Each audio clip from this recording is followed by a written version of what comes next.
Well, there's something actually that's very valuable that I learned from an acting workshop.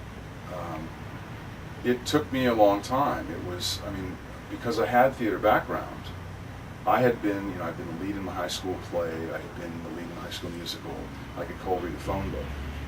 And when I got to LA and I wanted to work with somebody who was really good, it was the most frustrating year of my life.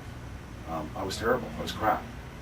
And I couldn't understand why, and I began to learn kind of the great irony about performing or acting in particular, which is a lot of times people who get into it because it's a way that they can kind of hide behind a different persona and play a role. And they can become very good at that on a surface level. And that's great if all you want to do is kind of community theater acting or commercials or something that's very kind of superficial. But I then learned that the real truth, if you want to be a really amazing actor, a De Niro or Streep or something like that, that you have to be vulnerable not only with one person in an intimate situation in a private room, but in front of an audience full of hundreds of strangers or thousands of strangers on a camera. And that's not easy to deal with if you've been used to kind of hiding behind a role or hiding behind a persona. So when I finally was able to kind of crack it by giving up and by being comfortable with who I was and what I was, it was amazing. It was incredibly freeing.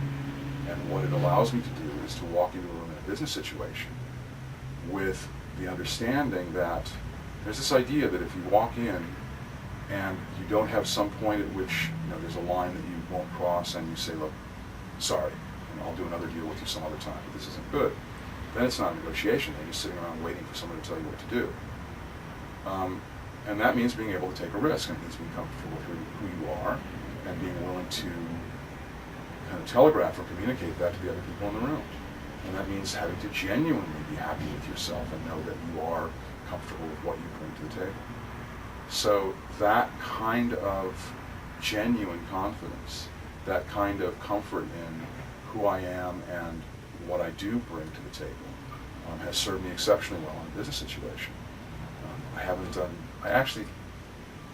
I was cast in a TV sitcom pilot, but the part was written out.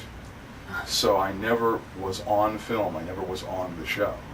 And the funniest part of that was the same casting agency then called me back to read for a part in the Seinfeld show back then. Wow. But the point about all this is that being successful as an actor or as a performer or as a business person or as a shoe salesman, it all comes down to the same thing. If you have confidence in what you're doing, and it's really genuine and fundamental confidence, then it just telegraphs. And people understand that almost innately, and they're much more open to being persuaded to your point of view, whatever that happens to be. Yeah. Great.